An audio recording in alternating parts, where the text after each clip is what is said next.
Hello, welcome to my top 5 scenario mods that I myself have played kind of a lot of. It's all the ones on this list I played at least 3 full playthroughs, so and I only put it though the mods that I have played a bit of at least, because I thought if I just put random mods that I've seen other people play, that's not the same thing, because yeah, then it's not my experience that I'm saying. So yeah, let's jump into the number 5 spot.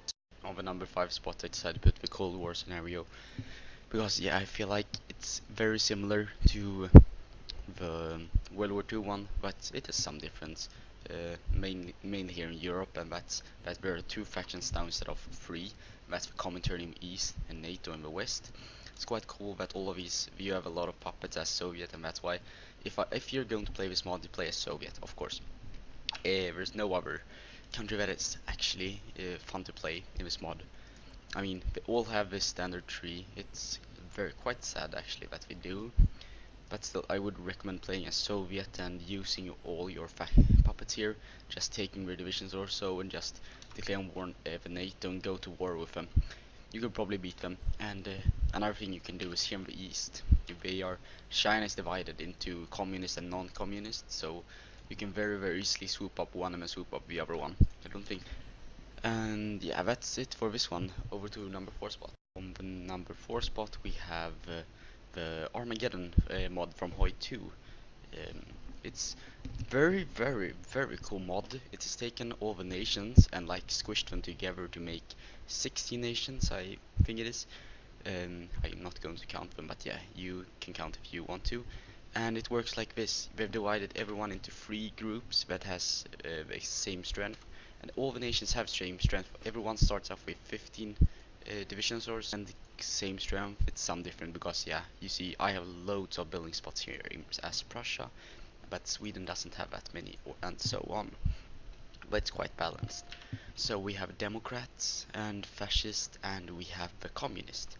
And I absolutely feel like the fascists are the strongest. I mean, not only because of a tree, you get to go down here, here, but we've added this part here. This has nothing to do with fashion and stuff. Well, it kinda does, but yeah, this part, it's like you declare war and stuff. Yeah, not no big deal.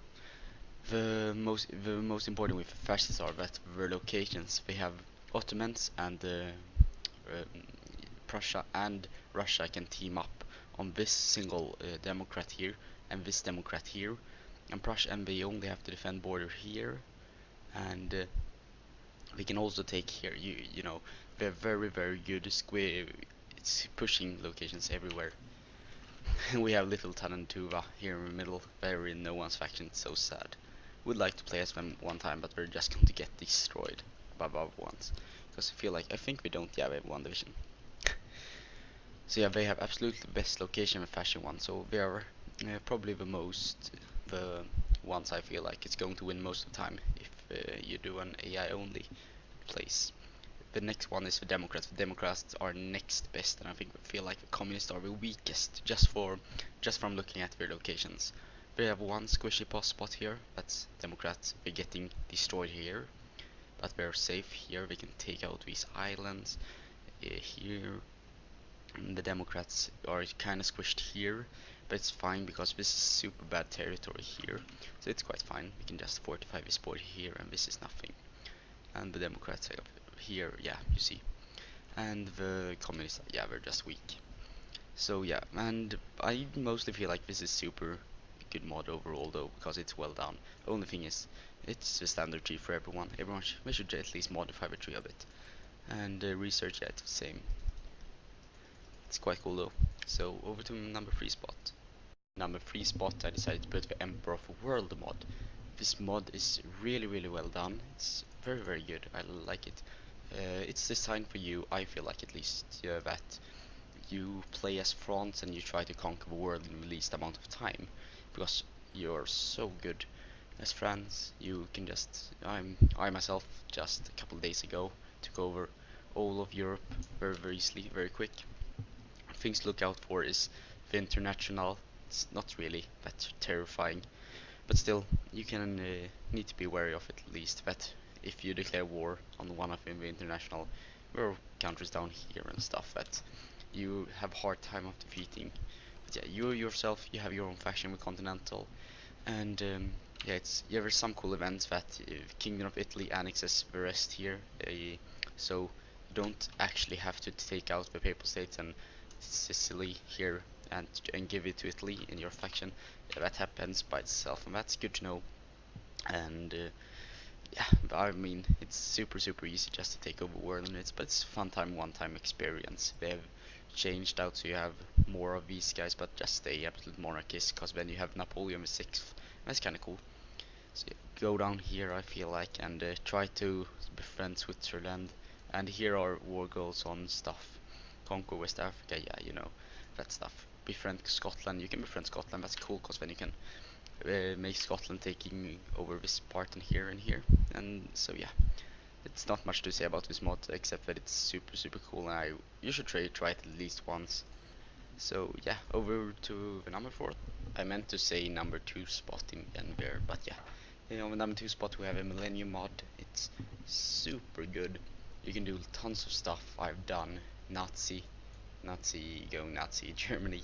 I've done Russia Soviet a couple times. I've done Chinese World Conquer. I've done Japanese World Conquer and US World Conquer.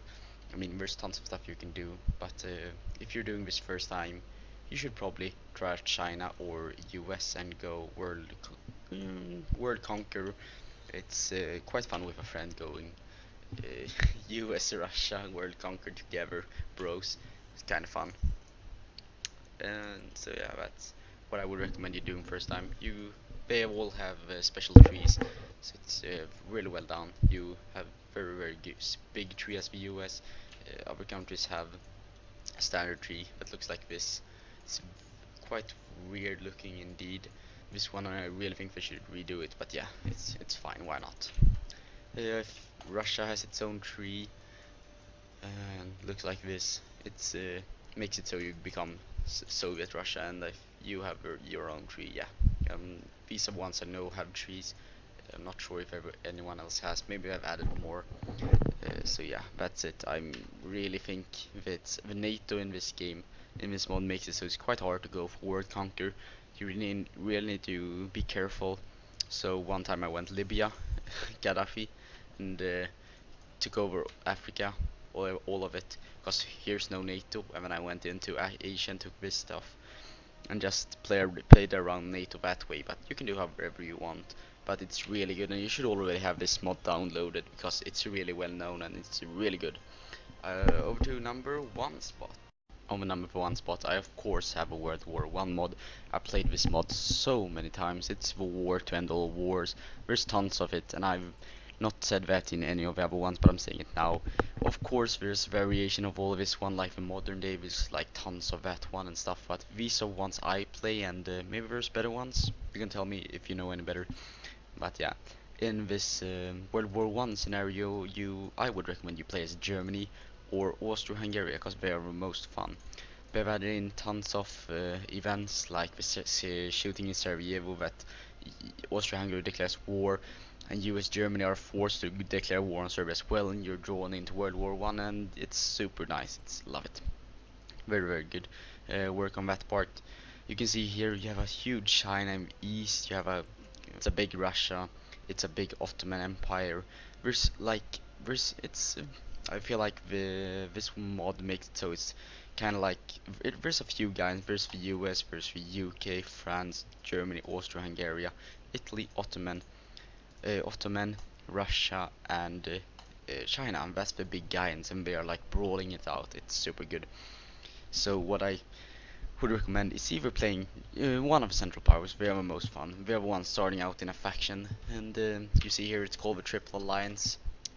I really think that this is a change they should do to make it. I think this is how it was in real life. This is how I learned it in school. France and Russia was in alliance 1910, and before that, it was called the double alliance. No, I thought it was called like the Entente, the double Entente, and it was an alliance to make sure that Germany was held in place by two guys on either side. And I feel like why don't Russia start out in the faction? Maybe it's for balancing reasons, but still I feel like they should. I really love the layout of this map. I played so much, and don't worry. I mean, Italy, Ottoman, they will join your faction when the war breaks out. So and that because I've been scared in the beginning a couple times that I'm declaring war on France and Russia, and the war is breaking out, but they're not in my faction yet. But when the war breaks out, they are going to ask you to join your faction, and it's going to be relieving indeed. Yeah, that was my list. If you enjoyed the list and or have any things I missed out, just tell me in the comments, leave a like, and all that good stuff. And I'll see you guys in the next video. Bye.